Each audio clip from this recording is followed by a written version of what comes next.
Well, good afternoon, everybody. Thank you so much for joining us on this beautiful sunny Thursday, at least in the Northeast. My name is Alan Van Loo. I'm the president of the Money Marketeers of NYU, and we have a very, very special guest today. We're very honored to have Professor Stephanie Kelton speaking to us on a topic that is about as germane and important as ever there has been, given where we are in our economy and our society at large. Before we dive in, just one moment of housekeeping, if you don't mind. We are the Money Marketeers of NYU, for those of you who do not know us, founded in 1946. We count amongst our membership distinguished financial industry professionals, and we have as a common goal is to foster greater understanding of finance and economics among senior practitioners. And in the end, we look to provide greater educational opportunities to aspiring financial professionals. Money Marketeers provides scholarships for deserving NYU Stern School of Business students. So for those that are new to the organization, welcome. We'd ask that you pay maybe a small note to potentially join us, or at least pay attention to what we're going on. Normally we have events in New York City where we'd be at a hall of some kind with Professor Kelton speaking at a dais of one kind or another. But given Corona and whatnot, this has been our digital pivot for both 2020 and 2021. So enough housekeeping, focus to our honored guest. Professor Kelton has worked both in academia and politics.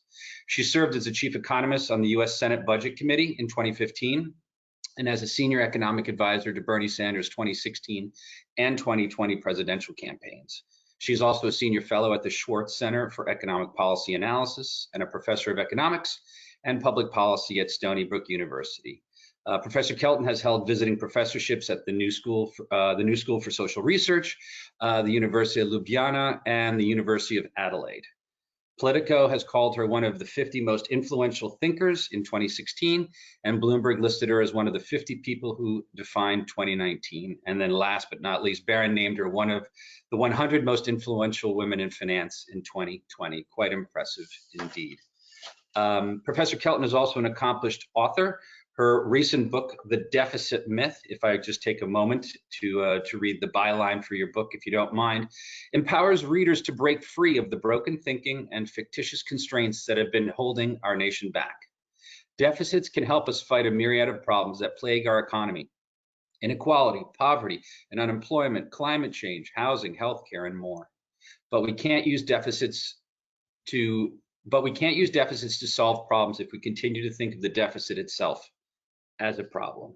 And with that, thank you so much, Professor Kelton, for joining us today. We're very excited to really dive deep into this topic of modern monetary theory, a theory that you've been working on for quite some time and really are one of the guiding lights as it's sort of developed over the last 10 to 20 years. But before we really dive in, I'd like to sort of pass the baton, if you will, to you. And for us, myself, everyone listening in, would you mind level setting for us? What is modern monetary theory as you understand it? Because the definition has sort of a malleable sort of position these days. Certain people use it a certain way, other people use it another way. And as one of the early practitioners and the devisers of it, and now one of the biggest speakers on the theory, would you mind taking a few minutes just to level set it for us? Give us the definition so going forward, the conversation will evolve around that.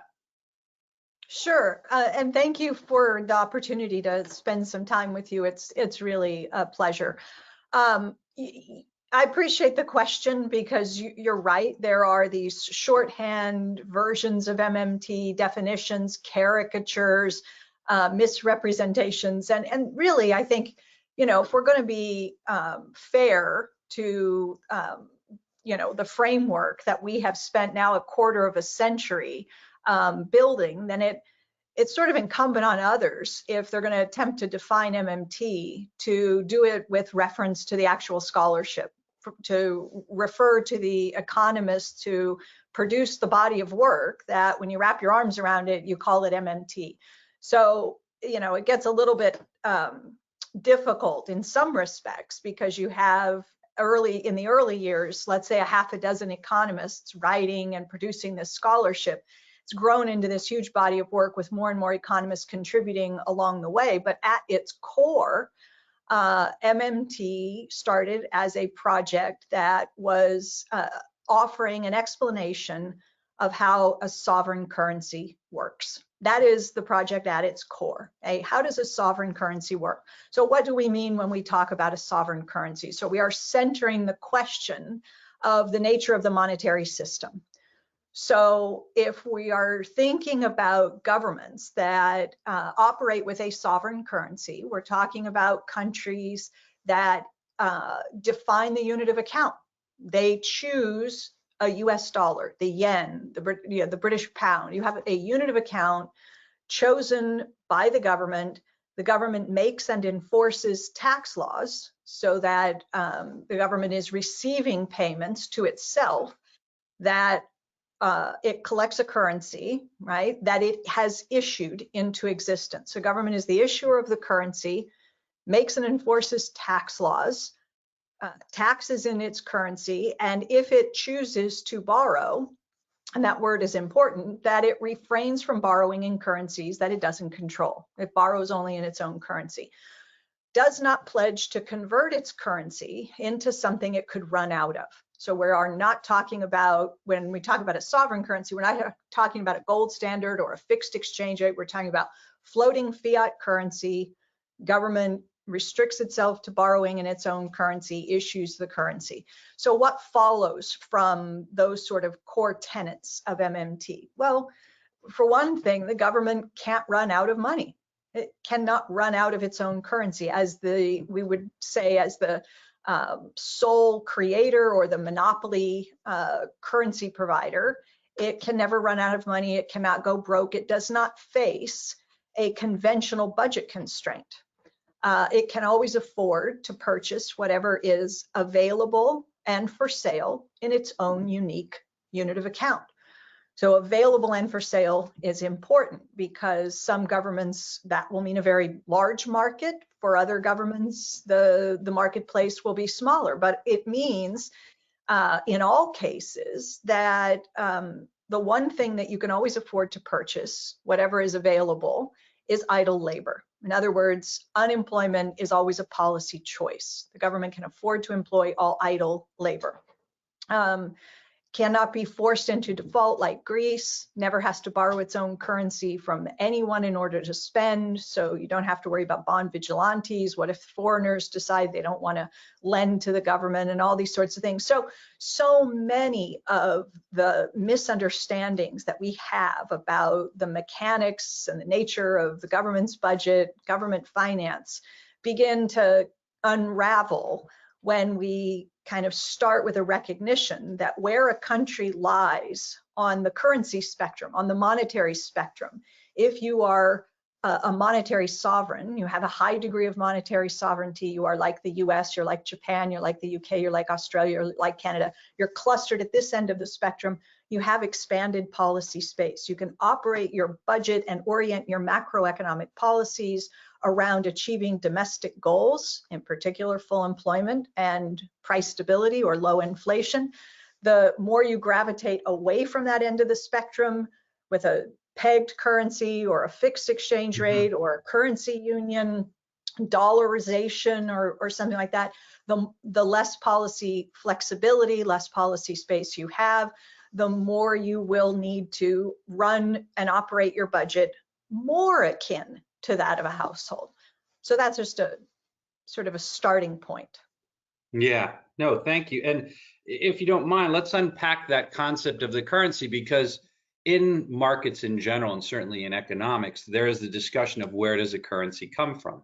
And you plainly stated on your end that it is a phenomenon of the government, that effectively it has a public monopoly, I believe is the term that gets used. Do you see the other sort of, let's call it the market construct idea as well, or is it really ingrained that without the structure of government around it, any kind of market construct won't last? Well, I don't know how far I would push a definitive statement like that any kind of non-government construct won't last. I don't know that I'm prepared to make an assertion like that. What I will say is, I was trained as an economist and brought up with the introductory textbooks and all the way through, just like anybody else who studies economics. And the story that that young economists in training are introduced to when it comes to money, if you get there at all, somewhere in the principles textbook, you stumble upon this story about money and where it comes from. And it usually says something like, once upon a time, man was conducting his affairs according to barter. Everybody had to trade their coconuts for fish, and you get a Robinson Crusoe sort of story. And somehow, some way to overcome the inefficiencies associated with satisfying the double coincidence of wants, money gets invented. And it comes spontaneously, right, out of a desire on the part of those transacting to minimize transaction costs, make exchange more efficient. And so money is just spontaneously invented in the state, if it comes in at all, comes in on the back end to more or less just sanction, approve formally of what the private sector has chosen. If it's precious metals, then maybe the state puts a stamp and verifies the weight and quality of the metals and so forth.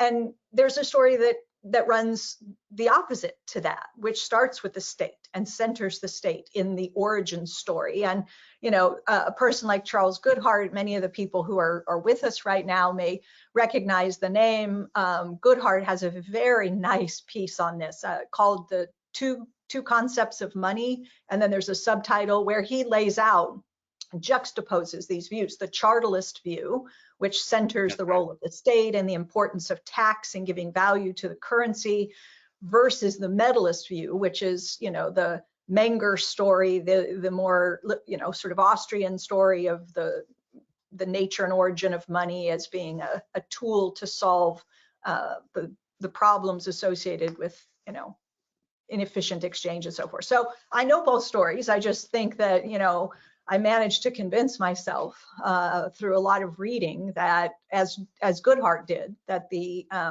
chartalist story bears greater explanatory power when you look at the sweep of history and look closely. And economists aren't very good at this, but anthropologists and historians and sociologists, numismatists, these people take this stuff seriously. So they tend to come down on the side of the chartalist, more to the chartalist story. Right. So continuing down that path, and again, I'm looking to maybe let's start macro and then sort of drill our way down. In utilizing MMT, what are the thoughts that MMT has, or more specific, what are your thoughts with regards then to what a lot of people would say the natural course of a business cycle, where you have ebbs and flows and that recessions are part of the growth process, and with an MMT where there's a bit more of an involved government and an involved balance sheet to maybe smooth out, or at least to leverage its monopoly to get the process going either faster, quicker, or to maybe ameliorate a little bit of the sharper edges. Any thoughts on that? Oh, sure. I mean, I think that MMTers, well, I don't know if you said, how do I think about it? So I'll confine it there. I think most of us take very seriously the work of Hyman Minsky. And so, and Minsky, for his own work, took very seriously the work of John Maynard Keynes on questions like these. So the business cycle is, endogenous, that it is, we're talking about a market economy, a monetary production economy, as Keynes called it, or, MCM prime, for those who know that sort of way of thinking, that, you have to advance money and there's uncertainty. You're putting money up, perhaps borrowing and producing something that you intend to sell at some point in the future without knowing for sure what the demand will be for that output, for your output at that time, and whether it will be a profitable endeavor, a profitable use of money.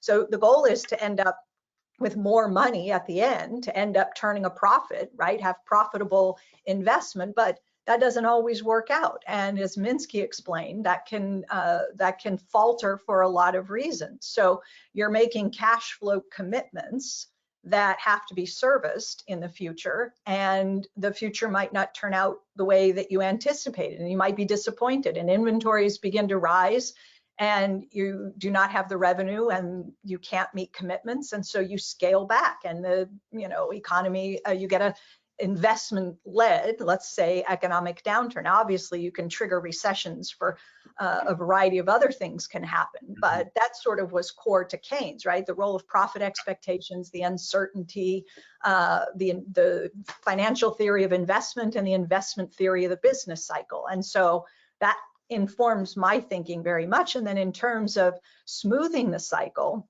I don't believe we can eradicate the business cycle. I don't think policymakers can ever probably get that good. I don't know.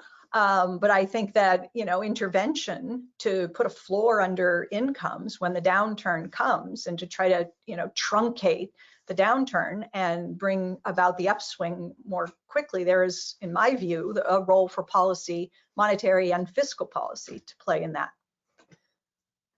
Yeah, and certainly when we look at traditionally, and I'm going back over a broader period of, let's say, modern time, one could argue that the Federal Reserve or central banks in general sometimes had a hand in that downturn, either by raising rates too fast, too quickly, or just plain old too high, which then brought about a slowdown of one kind or another. But focusing on the concept of central banks raising rates, usually it's related to, in one form or another, inflation. And in going through your book and sort of researching your ideas and what MMT is discussing, would you mind fleshing out a little bit more what inflation means to you and how it's really core to the underlying principles of MMT? Sure. So sometimes I will say, if I had to be pinned down and asked to tell you in one sentence what is the goal of MMT, I would say that MMT is about replacing an artificial, fake, phony, imaginary budget constraint with a real resource constraint, with an inflation constraint, so that we are centering inflation risk at the core of the framework, okay? So that's a significant departure from the way that we think today, right? I mean, if you think about the conversations that were taking place around, the financial crisis and the economic downturn after 2008, and what economists were worried about and thinking about. We got a big sort of stimulus package, and then concern shifted to deficits, right? And it became the financing, the financial constraint. And again, after the Republicans with their tax cuts, those tax cuts were passed in December of 2017 at a time when many economists believed that the economy was already essentially at full employment. They made the argument that you don't do stimulus late cycle. And I remember thinking, why not exactly? If you believe that you're in the late stages of the cycle and it's about to turn, isn't that a pretty good time to extend some support so that you extend the recovery and don't actually allow the cycle to turn?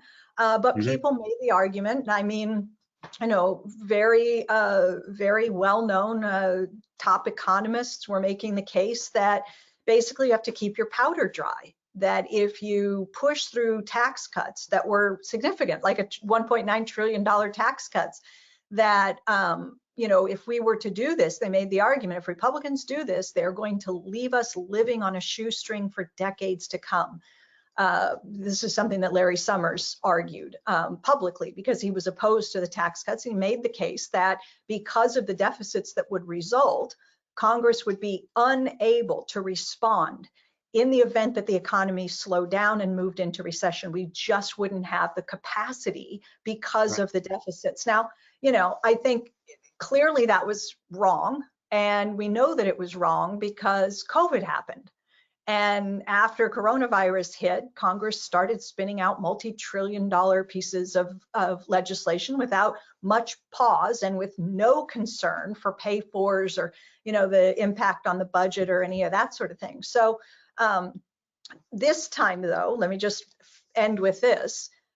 This time when Larry, intervened, did his intervention to comment on the Biden recovery or relief package rather, he said his concern was that it might lead to overheating. And so I just note that because of the shift, the way the debate has changed from if we end up with deficits, we won't be able to spend in the future, to if we spend too much now, we'll risk triggering inflation. And at least I would say, at least now we're having the debate on the right terms, which is about inflation risk. Maybe a thought or two on where you think inflation, if it comes in, let's call it our modern society, where it will come from. Is it more of a demand pull, or is it a cost push, or is it equal, or is it yet to be determined overall, and you're really agnostic on it, but in your opinion right now? Yeah, I mean, that's it. You've got essentially two ways to think about it. The demand pull, which is apparently the kind of inflation that Larry Summers is most concerned with, that we're putting too much money into the hands of too many people all at once, and that there's going to be this snapback as the economy opens back up and people rush out and begin to spend, that you're going to have a capacity problem, that you're going to have too much money chasing too few goods, the old Milton Friedman sort of line, right?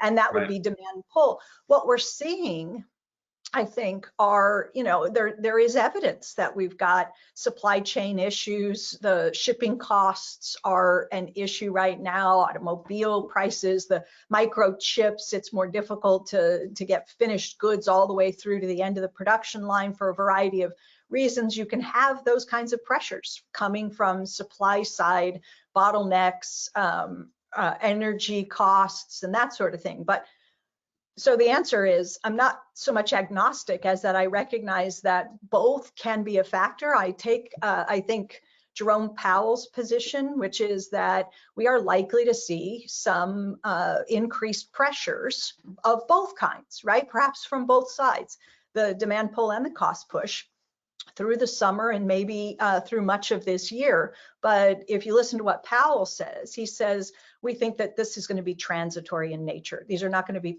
permanent inflationary problems that entrench themselves and then become difficult to extract, over the years. So I think that's where I am as well. So sort of hopping on the Powell comment, why do you think at this stage of the game, central bankers, by and large, and I don't mean just, Governor Powell, but in general globally, and again, depending on society and what the culture of that country is, some are more open to it philosophically than others. What's your opinion on why central bankers at this stage of the game, given your construct, are so resistant to it? Is it just a new idea that goes against tradition, or is there something else buried in here? When you say resistant to it, I assume you mean MMT. Correct. Yeah. Well, the philosophical underpinnings of MMT, and they may not have to be the standard bearer for MMT per se, but implementing some of the ideas and the philosophy, if you will.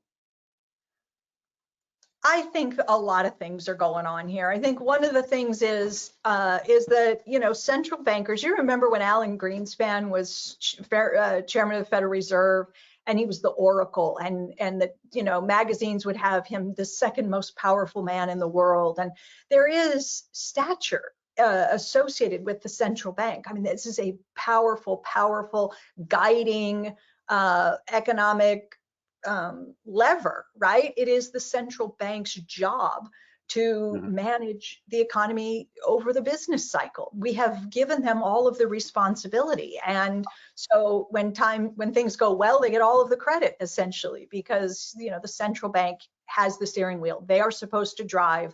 It is up to them. And that, I think faith in the central bank's ability to drive the bus, so to speak, began to erode with the financial crisis and the aftermath, when it became clearer and clearer that, central banks, whether it was the Bank of Japan or the ECB or the Bank of England or the Fed, whatever they tried to do, it never seemed to be enough. And that we ended up with a very slow and anemic recovery after 2008. And people look to the central bank and, why aren't you doing more? Why aren't you fixing the problem? And they sort of had to throw their hands up. And Ben Bernanke said at the time, monetary policy is not a panacea. It's not the ideal tool. And so that invites fiscal, where MMT has always preferred the use of fiscal policy, right? The more durable policy lever, the more direct and reliable is fiscal policy. Well, central banks like being in charge of the economic steering wheel. And this idea that they don't have the full, toolkit to carry out their mandate. And then I think some other things happened, which is that MMT got presented as something of a threat to the central bank, as if, the goal was to literally take the central bank and subsume it in treasury, just, deprive it of any capacity for independent action. And that's never been any of the MMT academics. But, a few activists or others said, oh, we should use the central bank to finance a Green New Deal or something like that. And then you heard Powell say this would be a bad idea. Well, it didn't come from us. It sort of got attached to MMT because a few people who were sympathetic to MMT began talking in ways that rattled central bankers. Right. So, assuming that I'm interpreting what you're saying correctly, so the onus, in your opinion, and underpinned by MMT by and large, takes a lot of the power away from the central banks because it's really a fiscally driven process in terms of the economy. If I think that's a correct statement, but in there, Congress then needs to think more about inflation as they're passing legislation and stimulus and things of that nature. How can Congress then identify the right sizing of that stimulus, or in general, the right sizing of whatever endeavor or whatever legislation that they're looking to put forth? How do we get that right number, or roughly the right? You'll never get it 100% right. Yeah, so, well, let me just say quickly, I don't think that it's quite right to say that we want to take the power away from the central bank. I think it's about sharing responsibility, right? Because we've asked central banks to do too much for too long, and they are now quite candidly telling us we can't do it. Powell says all the time, the Fed can lend, but the Fed can't spend. So monetary policy works by driving people into debt. The whole purpose of lowering interest rates is to get people to borrow and spend more money. But the borrowing means leverage. It means somebody's taking on debt, whereas fiscal policy works by driving income into people. That's why I say it's the more direct and durable. You own that cash free and clear. So your question about, how do you know the right size and how do you deal with inflation risk? I've modeled, I've co-authored a number of papers over the years looking at specific, large, ambitious kind of fiscal policy moves, whether it was canceling student loan debt or introducing a federal job guarantee. You can model this stuff, and it's always going to be imperfect because we just don't have perfect information, but you can get a pretty good sense, I think, of the inflationary impacts of different kinds of proposed government spending. So in the case of the student debt cancellation, I think the way that I always start is to begin with the proposition that you can do something without offsets, which means you could do $1 trillion of infrastructure and you don't need to offset it, or you could cancel student loan debt and you don't need to offset it. Run the model, let the model then tell you whether you can get away with it. Do you have enough low-hanging fruit? Does the economy have the capacity to safely absorb that new spending? Or do you need to begin to build in offsets to mitigate inflation risk? And when we ran these models, what we discovered is that you could do a federal job guarantee that brings you about 15 million people into a public service employment program. You could do it without offsets, and it didn't create an inflation problem. You get a small increase in inflation in the first couple of years, and then it tapers off. Same thing with student loan debt. So I just think, you do what you can to run a rigorous analysis of the proposed spending. You vet it. It's probably a good idea to have a number of different agencies involved in, providing that kind of feedback, and then you mitigate the inflation risk before it happens. The last thing you want to do is chase inflation on the back end, cause a problem, then try to fight it. You want rigorous analysis done on proposed new spending before Congress is allowed to authorize it, right? Before they move forward. And that would also, I think in anybody who's hearing what you're saying, that would also be the check against, let's call it pet and or wasteful spending, right? Where it's just sort of be geared towards a specific sector that may or may not be in the best interest of the national economy per se, Well, because I think that might be a little different, right? Because I'll bet you the two of us could think of all kinds of wasteful ways to increase spending or to do tax cuts where it doesn't produce any inflation at all. But we might both agree that this was a ludicrous use of, the federal budget. And yet you can get away with it in the sense that you don't produce an inflation problem, but it was pretty obviously or patently wasteful in nature. I mean, for a quick example, right? You could do massive tax cuts that benefit the top 1/10 of 1% of the income distribution and have little impact on inflation because all of the windfall is going to be hoarded into savings, and so you're not going to create an inflation problem. But you could reasonably call that a wasteful use of. Yeah, no, absolutely. Now that I think we've sort of really, I think you've done a phenomenal job of sort of giving the definition and the parameters, if I might, maybe coming at it from some of the concerns or some of the issues that the other side has that you could maybe address now that we're having a proper discussion about it, as opposed to being led by, political diatribe or what have you. Some have argued, and I'm curious as to your point on this sort of monopoly of the currency. Does it risk the debasing of the currency now that we're a global economy and that we trade with partners and there is the exchange of these respective currencies in there? Or do you think that that's a bridge too far, really? Well, so we're talking about the US dollar, the British pound, the yen, the peso, the Australian dollar, the Canadian dollar. I mean, all of these are countries that operate the sovereign fiat. So, debasing against what? Another sovereign fiat currency? Do you know what I mean? So can you mismanage the budget in such a way that the policy choices you make result in your value of your currency going down? Sure. I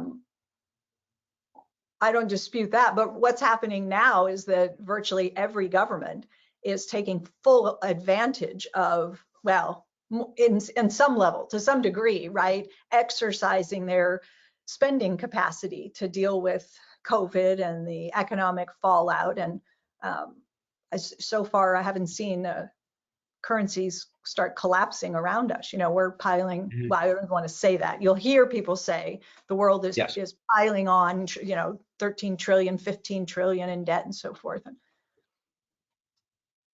Yeah, no, maybe delving into that side of the discussion as well.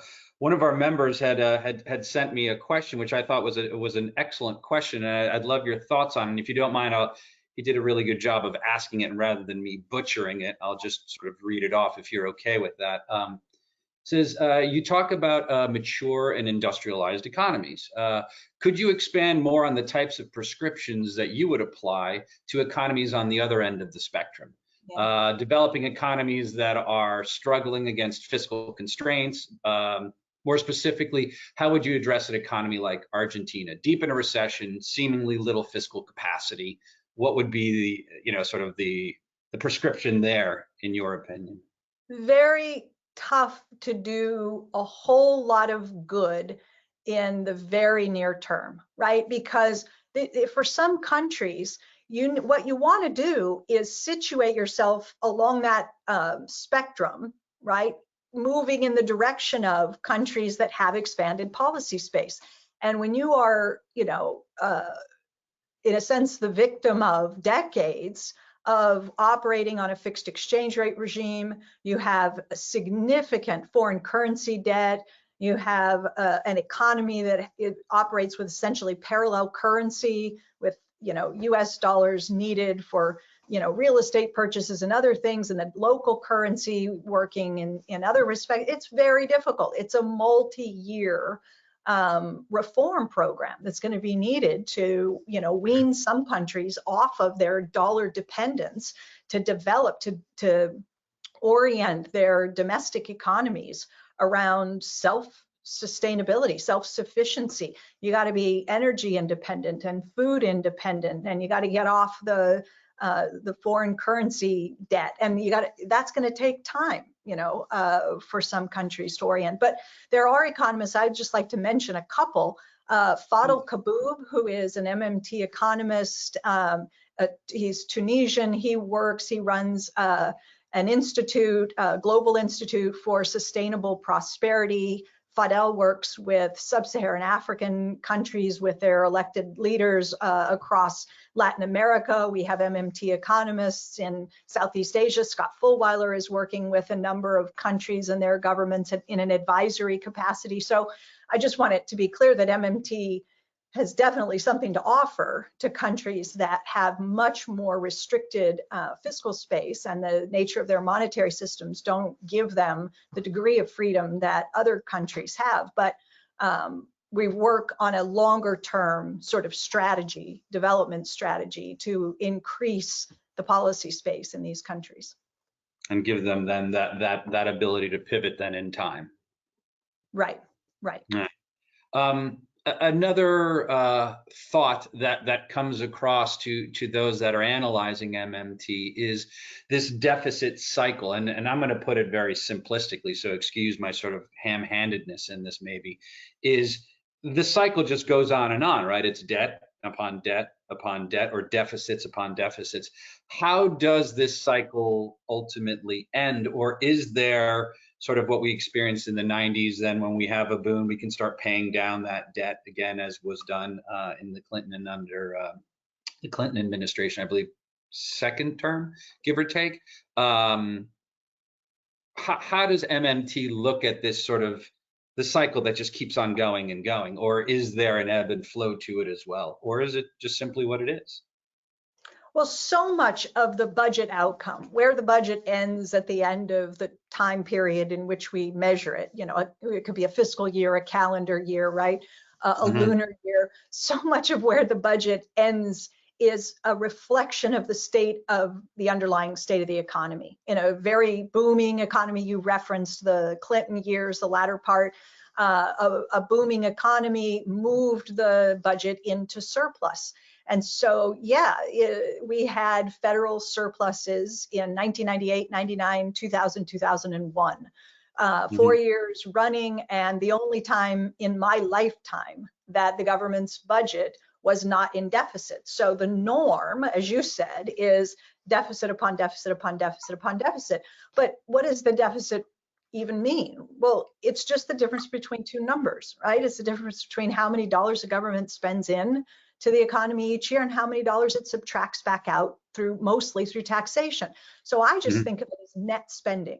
It's a financial contribution. Every time the government's budget is in deficit, it means nothing more than the government has made a deposit, a financial contribution to some other part of the economy. So then you could flip the question and say, well, how long can that go on, right? At what point would the government's constant topping up, right, net spending, there's positive net spending year on year, how long can that go on? And the answer is for as long as you don't get an inflation problem, because it's really about the demand leakages. So you have an economy that suffers demand leakages, which means every dollar that I earn that's taxed away from me is a dollar that leaks out of the economy. It's not going to chase any goods or services. Every dollar I save and don't spend is a dollar that has leaked out of the circular flow, if you like. And every dollar I use to buy imports has leaked out. It's not going to chase domestic goods and services. So against those leakages, there is an opening for injections to come in and fill that void and keep the output from going unsold. And those injections come from business investment, from the rest of the world, right? From us exporting to the rest of the world, and from government spending. So it's all about calibrating those flows, the injections and the leakages. And if private saving is high enough, and if the purchase of imports is high enough, you're leaving a hole behind that government can continue to net spend safely, right? Year after year. And so in a country like the US, which runs persistent current account deficits, with the rest of the world, think of them as trade deficits. They're a little different, but there is not only an opening, but I would argue a need for government deficits in almost all cases in the presence of a current account deficit. So it hasn't proven unsustainable, right? It's been almost all of my 51 years. Any thoughts on Japan in that regard? Well, there's another great example, right? This is a country that has been running fiscal deficits for the last 3 decades, solid with fiscal deficits, and some pretty large ones. The largest debt to GDP ratio in the world, can't get inflation anywhere close to the BOJ's 2% target. Lucky if they get near 1. When I was in Tokyo in the summer of 2019, the great concern, I met with lawmakers and so forth, and the great concern was the strength of the yen. So not only do you have 30 years of deficits, the largest debt in the entire world, no inflation to speak of, they're worried about a currency that's too strong. So it really does serve as an interesting, case for all of the thinking that the conventional thinking about budget deficits and interest rates. The 10-year on the JGB is 0. I mean, none of the things that are supposed to happen when countries run fiscal this way have happened. No inflation problem, no currency depreciation problem, no interest rates spiraling out of control, none of it. Yeah. I'm mindful of your time and very thankful that you're spending as much as you have with us. But if I might, maybe 2 more quick questions, if you don't mind. Probably more current event related more than anything else. Thoughts, comments on, let's call it cryptocurrencies in large, but sort of the role that they're starting to play, maybe not in the economies as of yet, but certainly into the monetary sort of landscape as people come up to speed on them, specifically Bitcoin, because that seems to be leading the pack at the moment. How does that fit in how you're looking, or is that just yet another means? But then when one has to ask, well, where does the government play a role in something along those lines? Well, I guess we'll see what role the government intends to take, or what regulatory role the government intends to take, and not just here, obviously, but around the world. I don't spend a lot of time thinking about Bitcoin. I think it's a speculative. I don't even know that I want to call it an asset. It is really unusual. It's a digital collectible. It's a limited edition digital collectible that has served, a function as mostly. I mean, the blockchain is kind of neat, and but this is a speculative instrument that is, I think, probably mostly used for fairly nefarious purposes. I mean, it's fun when it goes up, and I think it goes up largely because it's got a cool logo and a narrative that feeds on itself, a kind of media narrative that bolsters the willingness of others to get in, and so it goes up and it goes way down, and it's a thing to behold, I'll tell you. For sure. Well, I think also based upon your comments previous and what you said right before you answered the question also is we'll see how the government treats it. At some point in time, the government may weigh in one way or the other as to, if not its legality, its ability to be utilized in a, let's call it a non-nefarious way.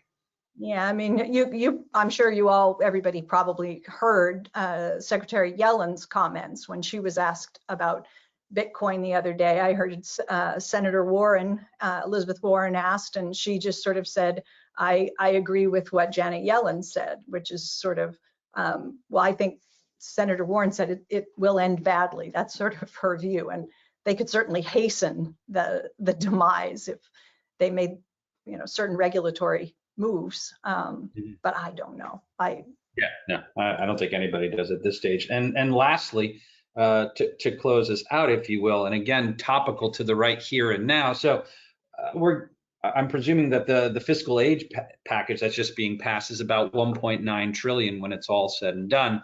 And irrespective of what is really buried in there, maybe a few comments on A, do you think that's the right size for right now? And B, if not, what would be, without putting this is the number, I think, unless you have a specific number, this is what I would do to generate the number that I would feel comfortable with relative to where we right now in the United States are in the economy, in the economic cycle, in the economy, during maybe quasi post pandemic, or at least starting to maybe come out of pandemic? Look, I think that part of the problem all along has been trying to come up with the right number. You know, that the CARES Act was 2.2 trillion, and the thinking was, well, if we could just get a bridge to summer, I don't know, the warm months will come and things will somehow improve. And Right. you know, we could all see that there was a crisis coming. There was trouble ahead. And it was kind of like we're on this train together, and policymakers were trying to figure out how much track they needed to lay just to keep the train from going, you know, off the rails. And so Mm-hmm. we tried to lay it just enough track, just enough, but not too much, but just enough. And then we had to come back again. And Congress finally acted in December of last year, that $900 billion package, and laid a little bit more track that got us from December to March. But then you see March is coming, and we can tell that we're not there yet. And so we need some more track. And this is why I think people like Senator Schumer, Senator Wyden, and others who wanted to see you know, automatic extenders in some of these things in this legislation, especially with respect to unemployment insurance, because that's the one that always comes back. As soon as we know that unemployment insurance is about to expire for, you know, tens of millions of people, then we act, then we have a sense of urgency. But if those payments had a trigger and would automatically extend for as long as the labor market remained weak, and we could do some more things like that, then I think that helps move us away from this question, what's the right number?